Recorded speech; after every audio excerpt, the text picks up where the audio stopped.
Hello hello hello लोगोफोर सोर सोर दं कमेन्ट खालामदो दिनै फैलायबाय लाइभ खनसे आरोना लोगोफोर ओमफ्राय जा एम बाजै फैनो हादोंमोन अबाव दं होनदों दङ बाजै आं एरैनो टाइम पास मालायनि दखानाव नोंलाय मा खालामदों बाजै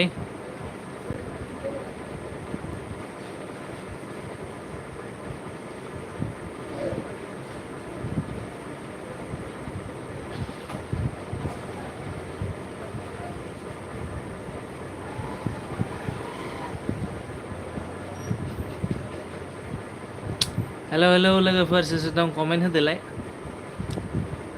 बा मालाय फेस एलबि होलायदों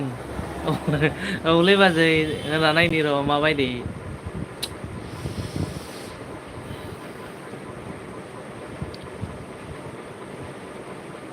मा हेलौ हेलौ हेलौ सोर सोर दं कमेन्ट खालाम कमेन्ट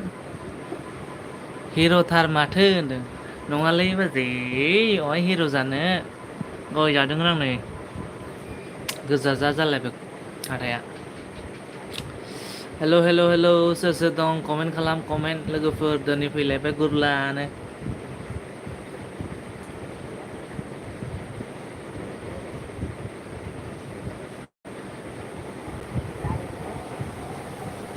लाइक होदो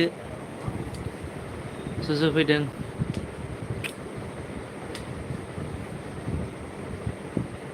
जेरिमिया राबा हिर' ब्र' नायदो फैनाय लोगो लोगोनो हिर'सो नुबाय आरोना नोङो ब्र' लाइक दान थेंक इउ ब्र' थेंक इउ आरो आंनि एलबि आव फैनायनि थाखाय एकदम गोसो गोरबोनिफ्राय बरायग्रोबाय आरोना ओमफ्राय जेरमिया ब्र' मा खबर खिन्था हरदो ओमफ्राय एस एम बाजिया थांबाय नामा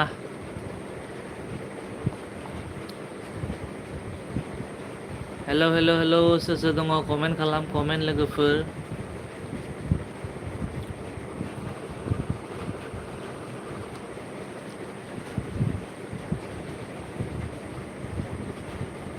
जेरमिया ब्र'आ मा होनदोङो दं थिगानो होनदों आदसा ब्र' ओमफ्राय दायो मा खालामदों ओमफ्राय एस एम बाजिया मा होनदोङो माथो मेहेरवारि बायदिसो नुलाय लांबाय आंलायनो आदसा नंगौ नामा कपि होननांसिगोन माबानि मा होनोमोनलाय जेरमिया सरि मेहेरवारिनि कपि बेनिखायनो आं मेहेरवारिखौ माने लोगो हमहैनो नागिरगासिनो दङ खनसे थांनानै आरो ओमफ्राय अनिल बसुमतारी फैदोंना हेल' आदा मा खालामदों होनबाय नै ब्र' ओरैनो दङ ओमफ्राय नोंनालाय मा खबर आरो आंनि एल बि आव फैनायनि थाखाय एकदम गोसो गोरबोनिफ्राय खनसे बरायग्रोबाय आरोना ओमफ्राय जेरमिया राबा र' थांबा लोगो हमहैगोन आदसा ब्र' फैबाथाय माने टेनसन खालामनो नाङा लोगो हमनो कसिस खालामथार आरो दारिखौ एसे बुरजा लादो होनबाय दारिखौ आं दाखालि हाबायसो गाज्रि नुनायखाय एसे बुरजा जाबायमोन माने बांद्राय गाज्रि बांद्राय बुरजा लाबाथाय माने एसे गावखौनो गाव गाज्रि नुनाय बायदि मोनो बुस्थुआ बेनिखायनो हाबायसो आङो ओमफ्राय दा मेहेरनि कपि खालामनोबाथ' दारिखौ एसे गोलाव लानांगोन एकदम गयखौ हाथाय गोजा जालायनाय जानांगोन आरोना अब्लासो जागोन आरो खोथाया ओमफ्राय अनिल बर'आ मा होनदोङो जिरायना दं आदा होनबाय आदसा ओमफ्राय ब्र' खबर सबर मारै बुं दिनै माथो ओंख्रि जानायमोन फोरमायहरदो हेलौ हेलौ हेलौ सोर सोर दङ लोगोफोर कमेन्ट खालाम हेलो गाइस कौन है अभी मेरे एलबी पे लाइक करो कमेंट करो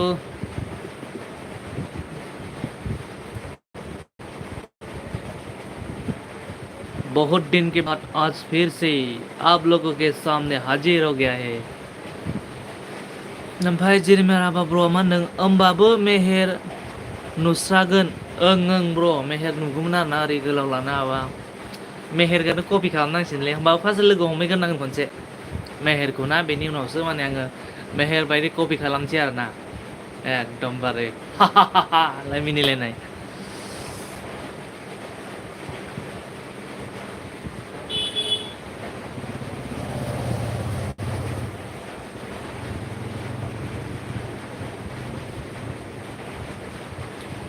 ओमफ्राय अनिल ब्र'आ मा होनदोङो अमाजों आलुलै आदा आदसा बरिया अमा होनबाथाय बिराद मोजां मोनो माने फेभरेट आरोना आंनि हेल' गाइस सोर दङ ना कमेन्ट खालाम लाइक खालाम हेल' কোনে কোনে আছে মোৰ এলবিত লাইক কৰি দিয়া এটা কমেণ্ট কৰি দিয়া তেতিয়াহে গম পাম মই কোনে কোনে মোৰ এলবিত আছে ओमफ्राय जेरिमिया राबा ब्र मा होनदोङो थेथ्लाफारा खाथि जायो नामा ब्र होनदों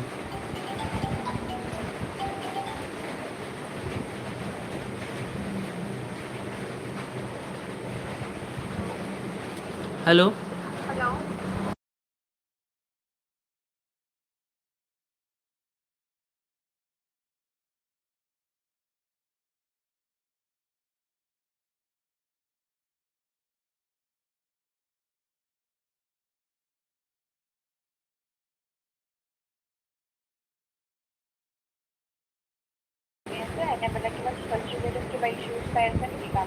নাই এনেকৈ একো ইছ্যু হোৱা নাই কিন্তু মোৰ কিটছটো যে মানে বহুত দিন শেষ হৈ আছিলে মই অৰ্ডাৰ কৰিছিলোঁ এতিয়ালৈকে আহি পোৱা নাই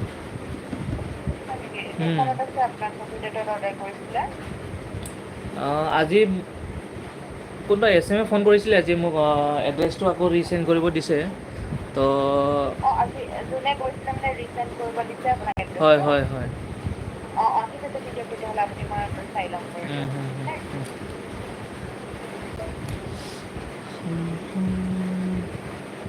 ओमफ्राय जोंहा महिन ब्र बैनाय फैनो हादों आरोना नंगौ नामालै गुमै ओंलै अहाय दंब्रा बैनाय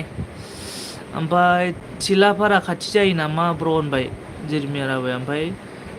ओजोंनिफ्राय सानै लाबोनाय दं बिहामजो होनबाय आदसा सोर मा नाम बुंलाय आं एसे सिनायगोन खोमा थिलाफारा होननायथ' दङ होमबाबो खाथि जाया आरोना एसे गोजानानो नामखौ खिन्थाहरबा मिन्थिनो हागौ खनसे खिन्थाहरना नाय र'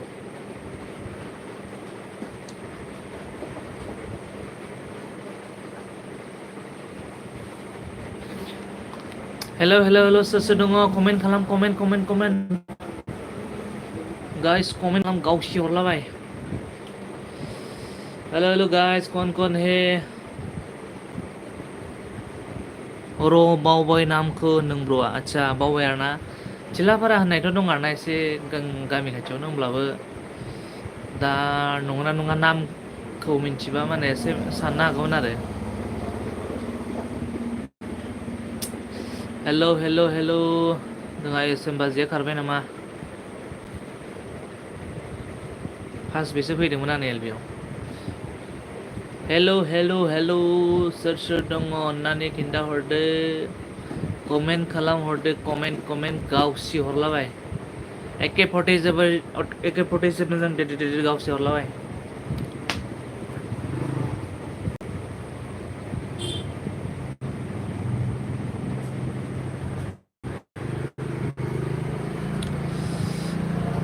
महेना मा बुंनो फैदोंलै ना बोनो फैदोंलै आदसा नाफोर मोनबा जोंनोबो हरबा एसे बैना थफ्ला बोननानै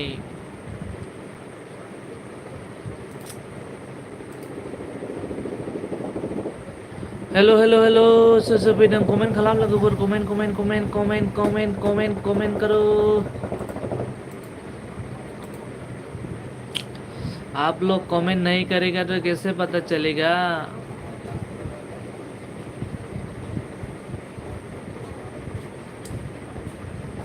जिरे बोरिं नांबाय बेनिखायनो र' एलबिखौनो होना नायनि होननानै होबाय आरोना लोगोफोर र' थांबासो जासिगोन मालाबा नाम्बारखौ हरदो जागोन ब्र' मालाबा हरलायनोसै नामा एसे मानसि खमाव बांद्राय मानसि बुरजायाव सेयार खालामजायाना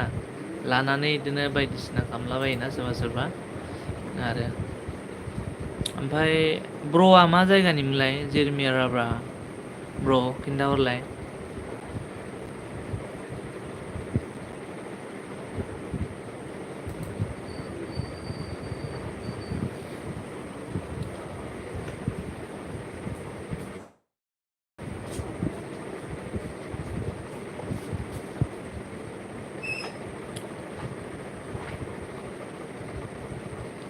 उदालगुरिनि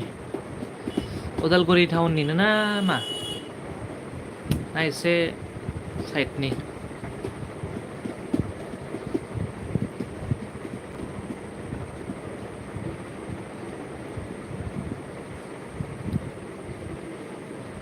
गामि मा गामि गोलैयो जेनेबा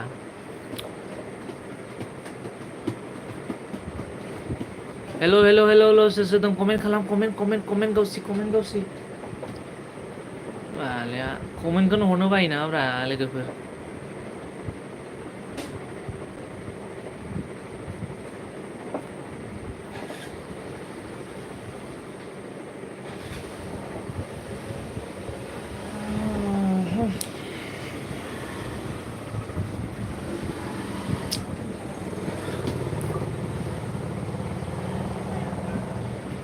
महन बैनाया मा होनदों हरगोनलै मोनबा होनदों आदसा ओमफ्राय जेरमिया राबा ब्र'आ मा होनदों दाइफां गामिनि आदसा बारा मिन्थिलाय लाङा उदालगुरिथिं आरोना जायगाफोरखौथ' खोनायोल' आरो उदालगुरि होननानै मानसिफ्रा थाङोना जोंनि बिजायनिफ्रायबो थाङो उदालगुरियाव हेल' सोर दङ ना कमेन्ट खालामदो कमेन्ट गावसिलाबायना होदो फै मालाबा ब्र' होनदों आदसा जागोन ब्र' खबर लागोन दे ओमफ्राय थांनाय जायोबा ना ओमफ्राय आरो नाम्बार एक्सचेन्ज खालामलायबाथ' आरो जाखाबाय थांगोन सानसे बहुद बेरायनो आंहा सिमां दङ आरोना एकदम जेरावबो बेरायनायनि प्लान दं आरो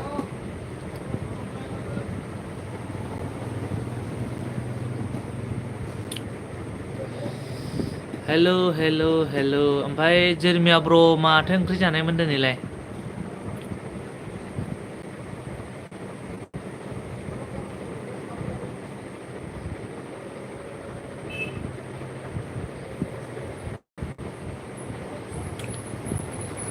ओंखाम जाबाय नामालै गुमै होनदों ओंखाम जाबाय बैनाय नोंलाय जाबायना जायाखै खिन्थाहरदो कार्बि आंलंथ' जा गोजानखा ने कार्बि आंलंआथ' जोंनि बारा गोजान जाया माने जोंनि डिस्ट्रिक्टजों कार्बि आंलं डिस्ट्रिक्टजों नांजाबलायनाय नालाय ओमफ्राय जोंनि डिस्ट्रिक्टखौ बारबानो कार्बि आंलं हाबलाङो आरोना ओमफ्राय दा जागा वाइसआवसो गोजान जानो हागौ आरो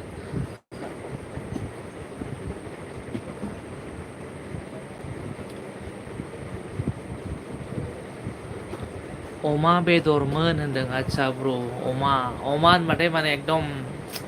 लुबैलायोना जानो फेभरेट होननांगोन आरो बिराद मोजां मोनखायो आं अमा बेदरखौ मेजेमफोरखौ एकदम गिदिर हानानै मेवा गोखैजों बयल खालामनांगौ आरो एकदम हेभि जाखायो आरो ओमफ्राय जोंहा सांगि ब्लग फैनो हादों लाइक दान मा खबर आगै खबर मोजां बाजै नोंनालाय मा खबर फोरमायहरदो जेरमिया राभा ब्र'आ मा होनदों ओं होनदों आंबो जाबायलै नोंसा मा ओंख्रि जाखोलै होनबाय जोंना माबासोमोनलै ना ओमफ्राय मैथा ओमफ्राय भिन्दि एवनायसोमोन ओंख्रियानो गैया गोथाव नङा अब्लाबो जासाबबाय आरो मोजां साबनो आदसा ओमफ्राय सांगि मा खालामदों बाजै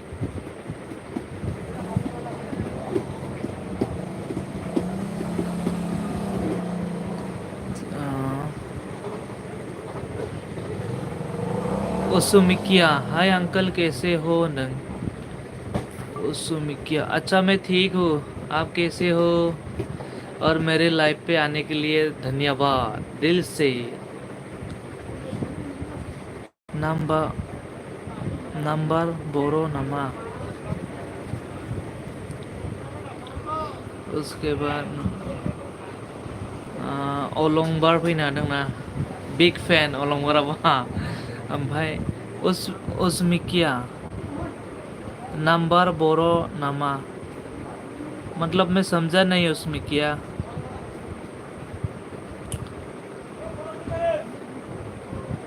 सांगी दाउले मा खबर दिनैसो नों अलंबार आदा अलंबार दे बुंलाय मा खबर नोंना ओमफ्राय दं ओरैनो गरमथार जोंनिथिं बाय जेरमिया गुमै गरम ओमफ्राय जोंनिथिंलाय बारा गरम नङा आरोना दा बर्थमान एसे माने बार बारगासिनो दं आरो खोलो खोलोनो अलंबार मोजां होनदों मैं ऐसा नहीं बोला आप बोरो है क्या अच्छा उसमें क्या हाँ मैं बोरो हूँ बोरो आप कहाँ से हो उसमें क्या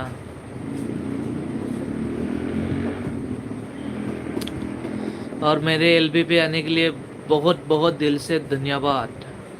और आप मेरे चैनल पे नया है तो प्लीज़ सब्सक्राइब करके जाना और लाइक करके जाना ठीक है जेरमिया राबान नों बिबो नां सांगी होनदों आरो सांगी होनदों ओमफ्राय जेरमिया खौ गाबज्रिदों आरो सांगिया बे प्रान्जित बर'आ मा होनदों ए बर'सो नामा नों होनबाय आदसा आं बर'सो ब्रा जों बसुमतारिलाय आरो बर' नङाबा माथो जानो ना प्रान्जित ब्र आंनि एलबि आव फैनायनि थाखाय एकदम गोसो गोरबोनिफ्राय बरायग्रोबाय आरोना ओमफ्राय जेरमिया ब्र मा होनदों गितिका बहा गोमाखो सांगि होनबाय गितिका माया मा गोमाखोनो गितिकाया जानो ओमफ्राय प्रान्जित बर'आ मा होनदों जास्ट फाननि आदसा ओरैनो सोंफ्लादों आरोखि ओमफ्राय उसमुखिया होनदों मैं आसाम से हूँ अच्छा मैं भी आसाम से ही हूँ मैं गोलाघाट डिस्ट्रिक्ट से बिलोंग करता हूँ गोलाघाट ओमफ्राय सांगी ब्लगा मा होनदों मिन्थिया आं जेरिमिया होनदों दिनैसो नुदों नोंखो बबेयाव दंमोन नों होनदों प्रान्जित बर' आरोना गैयालै बा खनाया हाबसोना दंहैयोमोन आङो सिरिनो ओंखारथ'वाखैमोन आरो बांद्राय ससियेल मिडियाफोरावबो ओंखारखानो बायोना बेनिखायनो थाखुमाना दंमोन आं एसे अलंबार ब्र'आ मा होनदों आदा आं गार्लफ्रेन्डआ थबि बुजियासैलै अलंबारा मा होनखोथाय बारा बुजिलाय लाङालै आं लेखाबो फरायनो रोङानो जाबाय नालाय साबस्क्राइब खालामबाय आं होनदों प्रान्जित बर'आ आदसा थेंक इउ साबस्क्राइब खालामनायनि थाखाय दै प्रान्जित ब्र' ओमफ्राय लाइकफोर होआखैबा लाइकफोर होदो भिडिअआव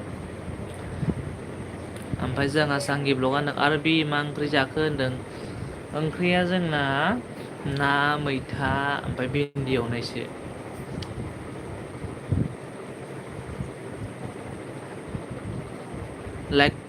लाइकबो होबाय होनदों प्रान्जित बर'आ हाहा धन्यबाद अलंबार आंनि चेनेलखौ साबस्क्राइब खालाम आदा प्लिज होनबाय आदसा अलंबार ब्र नोङो आंनि भिडिअआव थांनानै आंनि भिडिअखौ प्ले खालाम आरोना प्ले खालामनानै एटलिस्ट 10 मिनिटसो नायदो नायनानै ओमफ्राय कमेन्टखौ गावसिना फै नोङो कमेन्ट गावसिबानो आं दा कमेन्टखौ मोनगोन नालाय बेनि उनाव नोंखौ आङो साबस्क्राइब खालामहरगोन आरोना टेनसन खालामथारनाङा नोङो उसमिकिया हा क्या हुआ उसमिकिया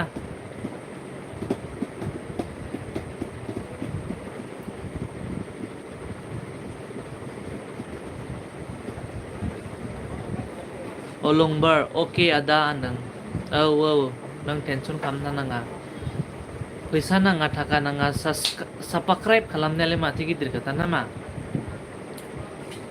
खालामो जोंखौसो थगायो मानसिफोरा सोरबा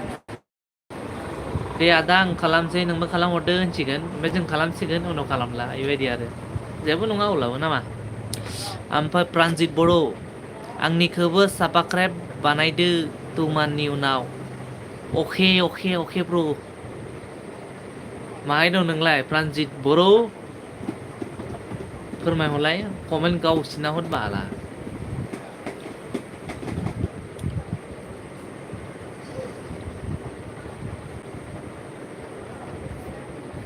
उसमें किया सब्सक्राइब बोलाता है क्या? हाँ मतलब वो लोग सब्सक्राइब किया बोल रहा है ना, इसलिए मैं भी उनको बोल दिया। बिसी नाया होंगे आधार कार्ड जेरक्स होना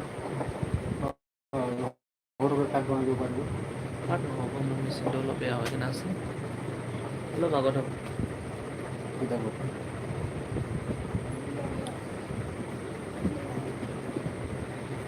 किया है सफ़र उसमें किया। अच्छा ठीक है, कमेंट कर देना, हम बाद में बैक कर दूंगा। उसमें किया ओलं बार ब्रो मान दंगा आदा खालामबाय नो थैंक यू जेबो नङा आं दा हरफिनगोन दे ब्रो। ओमफ्राय अलंबार ब्रो मान दो अ सरि बायसो अच्छा जेबो नङा दे ट्रेन टिकट पावा जाएंगे लेते बाबू खाली होगा ना नहीं टिकट 2-3 माह बागो नहले ना काटले ना बाय ना ना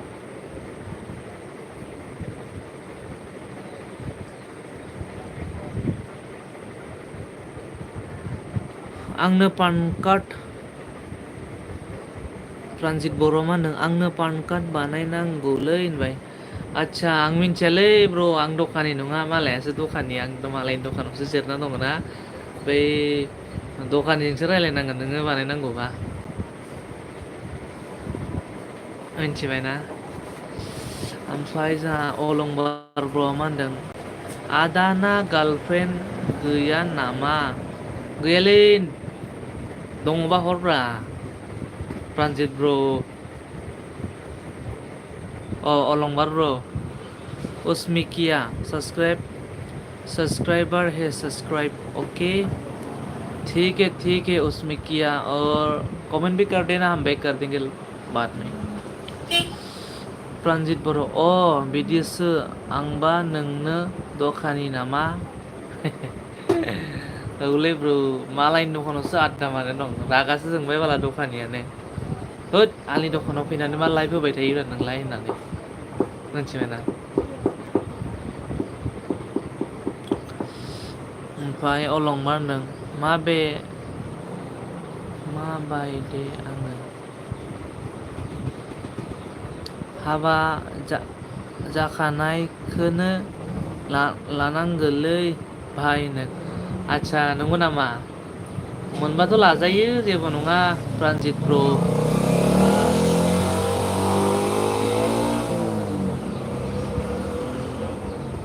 हेल' सोर दं कमेन्ट खालाम,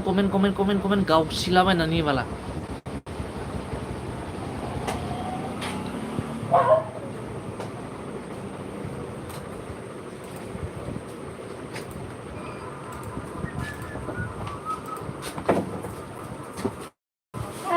माबोरै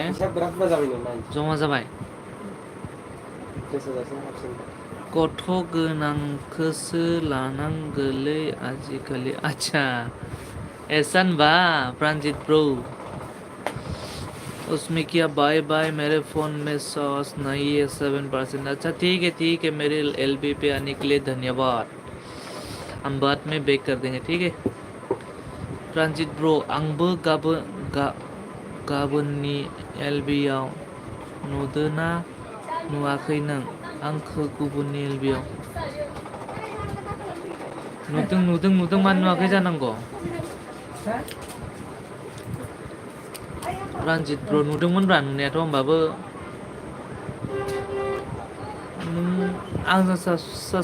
आंजों लोगो दंना गैया नोंलाय?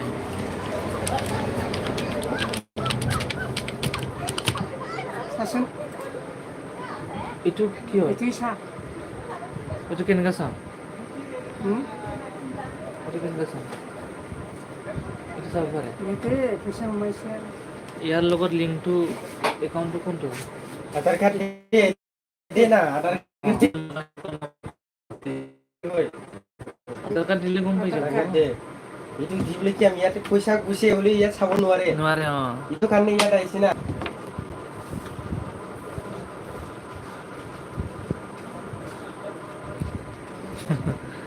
अब हॉस्पिटल में Hai. deh. Tapi habakin na yan. Kamu naik sudah. Saya khubur sukses nalai. Apain nanti? Habakin na itu. Saya habakin na habakin na ini. Ya, macam.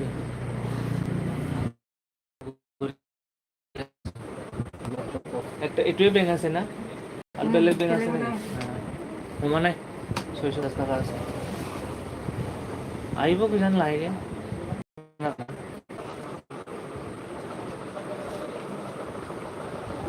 Transit bro dinese नुदोबा आं नोंखौ आच्छा आंखौ दिनैसो नुदों बेलेगनि एलबियावनो फैदोंमोन आरो बे नोंबो आंबो ना दे आरो ओमफ्राय साबसक्राइब खालामना होदो गावसिलाबायना होदो comment film city Telangana Bisa? माला माला फैदो Mana? Sakam. आपको सिनेमा में देखा देखा लगा हाँ हाँ हम सिनेमा करते हैं ना हम फिल्म एक्टर करता है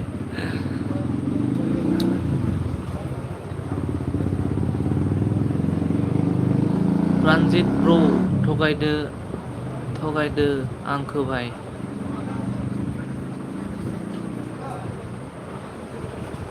मानो थगायनोब्रा ब्रो थगाया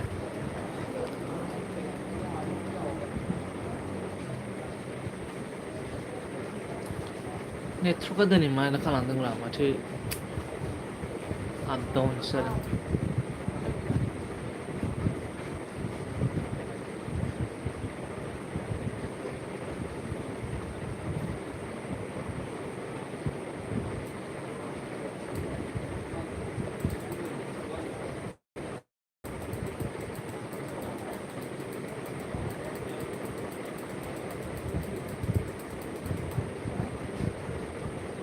hello hello hello hello hello कौन है कमेंट करो भाई लोग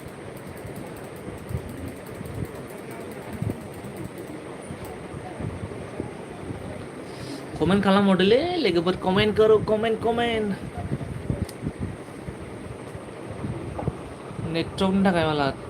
डिसकानेक्ट जादोंमोन दानि डिसकानेक्ट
mana ya